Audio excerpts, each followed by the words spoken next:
sulle divise. Queste uniformi che vedete sono dell'ultimo periodo della Serenissima, sono la divisa della Guardia Nobile di Verona giallo-azzurra, vedete che ha, come dicono le fonti, la velada azzurra, cioè il mantello, diciamo la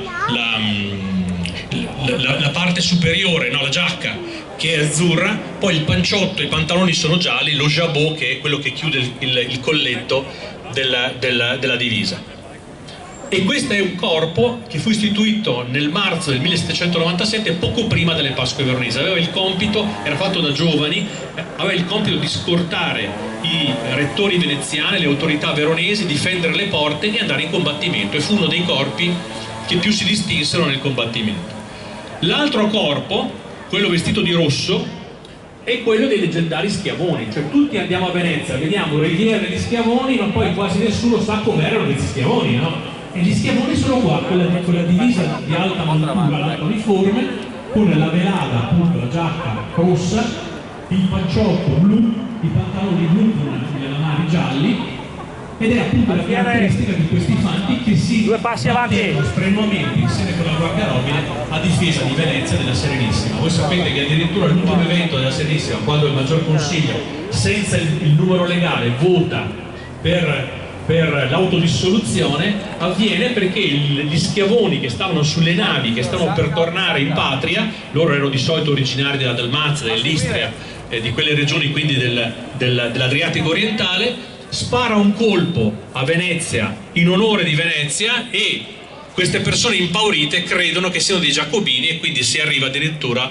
al voto affrettato in modo da sciogliere il più presto possibile. L'ultima cosa che volevo dire riguarda la bandiera contarina. La bandiera contarina, questa bandiera che adesso il comandante delle Guardie Nobili vi sta facendo vedere, vedete che è una bandiera in realtà che ha il leone e destro gira, cioè il leone, diciamo, guarda verso destra. Vedete che in alto c'è la colomba dello Spirito Santo, poi spiegata bene anche nel libretto che il presidente Ciambetti prima elogiava e che trovate ai banchetti. Tra l'altro l'abbiamo fatto anche in inglese, a beneficio adesso della collettività mondiale, perché se perlomeno tutti possano sapere bene la storia. Comunque c'è la colomba dello Spirito Santo, vedete che scendono questi raggi, che non sono in realtà dei raggi, sono delle fiammelle vere e proprie, come quelle che nella Pentecoste scendono sugli Apostoli.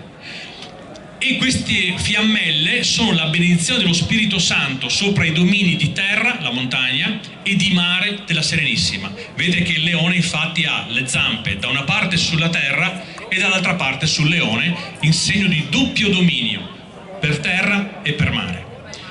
Poi in alto vedete che c'è San Gabriele Arcangelo e la Madonna Annunziata. La Madonna Annunziata è una delle patrone di Venezia. Venezia ha 26 santi patroni, quindi non c'è solo San Marco, ma di solito succedeva questo nelle Italia cattoliche tradizionali che abbiamo perduto, succedeva. Anche Verona per esempio ha un grande copatrono che è San Pietro Martire, per esempio. Vabbè, comunque vedete appunto la figura di San Gabriele e la Madonna Annunziata, che è patrono di Venezia. Ma dietro questo simbolo apparentemente solo religioso c'è anche un significato storico, identitario. Perché?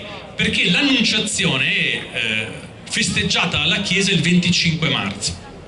Ora il 25 marzo, quindi è la festa dell'incarnazione, perché in essa, dice San Luigi Maria Guillaume de Montfort, la Madonna e Gesù Cristo stesso nel suo seno scelsero tutti gli eletti. Ecco, in quella cerimonia, in questa festa che la Chiesa fa il 25 marzo dell'Annunciazione, c'è anche un significato storico.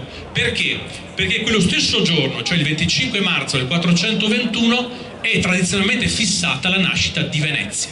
Quindi la bandiera celebra sia un evento della patrona, sia la sua stessa nascita il 25 marzo del 421. E poi vi sono naturalmente gli altri simboli, quelli appunto legati ai santi. Vedete che c'è San Francesco, San Domenico, Sant'Antonio, San Marco naturalmente. In basso al centro si vede la figura della Madonna del Rosario, quindi quella di Lepanto.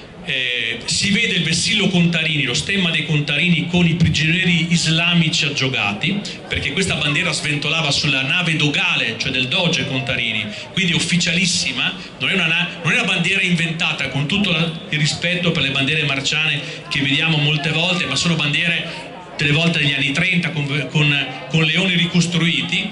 Questa invece è una nave storica che stava sulla nave dogale e dove appunto era l'epoca della guerra di Candide, la guerra quindi a Creta, che fu un assedio lunghissimo di oltre 20 anni che Venezia sostenne contro i turchi, e vediamo appunto i due prigionieri aggiogati in ginocchio accanto allo stemma Contarini.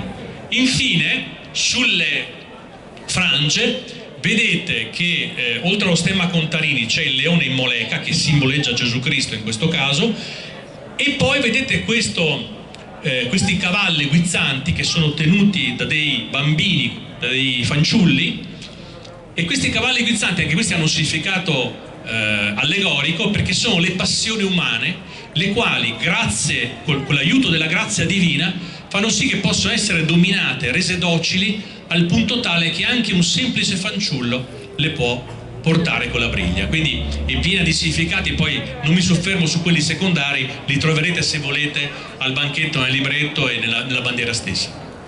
Ecco, detto questo, io direi che possiamo procedere alla cerimonia dell'alzabandiera, e quindi